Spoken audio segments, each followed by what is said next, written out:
Make no mistake about what's happening in Ohio. This is not a narrow public safety tweak. This is not a clarification bill. And this is not about machine guns.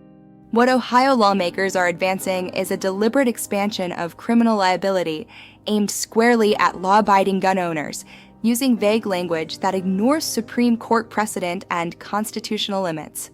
If this passes, possession alone could make you a felon, not because your firearm is automatic, but because the state decides it fires too fast. Ohio's proposed legislation doesn't say forced reset triggers in bold letters. That's intentional.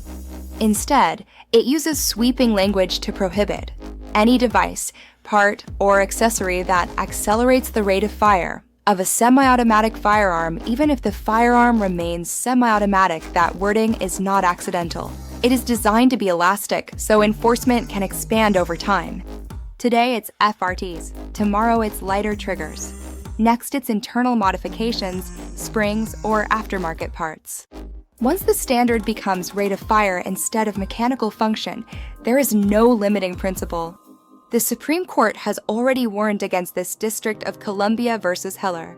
The Supreme Court was clear: the Second Amendment protects firearms in common use for lawful purposes. Semi-automatic firearms are explicitly protected under Heller. Accessories that do not convert them into automatic weapons fall under that protection. The state does not get to redefine dangerous simply because it dislikes how a firearm is used. New York State Rifle and Pistol Association versus Bruen changed everything. The court ruled that gun laws must be consistent with text, history, and tradition. The government bears the burden of proof. Modern public safety justifications are not enough.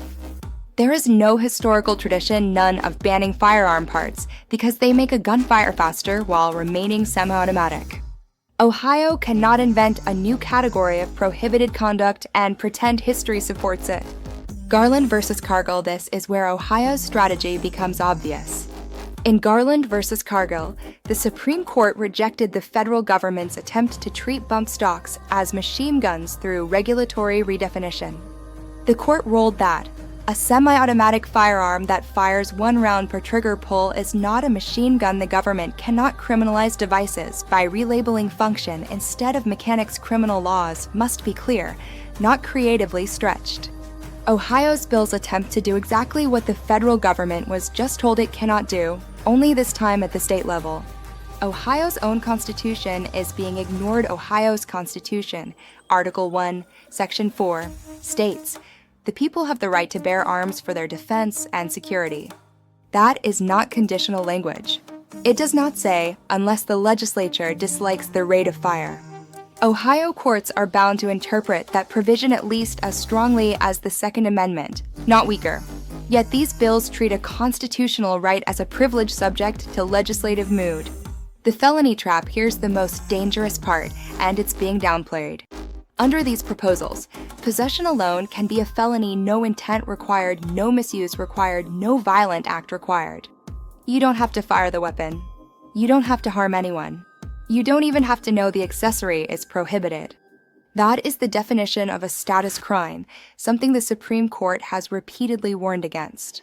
Where this stands right now, as of now, the House bill sits in the House Public Safety Committee, the Senate bill sits in the Senate Armed Services, Veterans Affairs, and Public Safety Committee.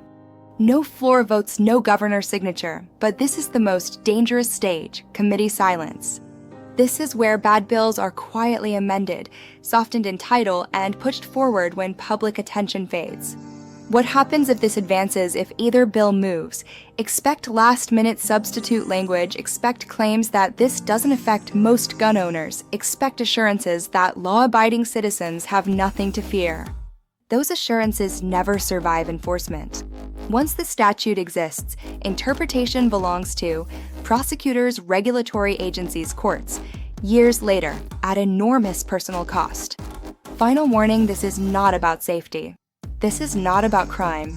This is about power, the power to decide which firearms are acceptable based on political optics, not law. The Supreme Court has already drawn the line. Ohio is testing whether anyone will stop them from crossing it. If this becomes law, The fight doesn't start, it moves to court, and the cost will be paid by ordinary citizens first. Stay alert. Watch the committees. Because once this passes, your rights don't vanish loudly, they disappear quietly. Like, subscribe, and hit the notification bell. This is The Right Slant.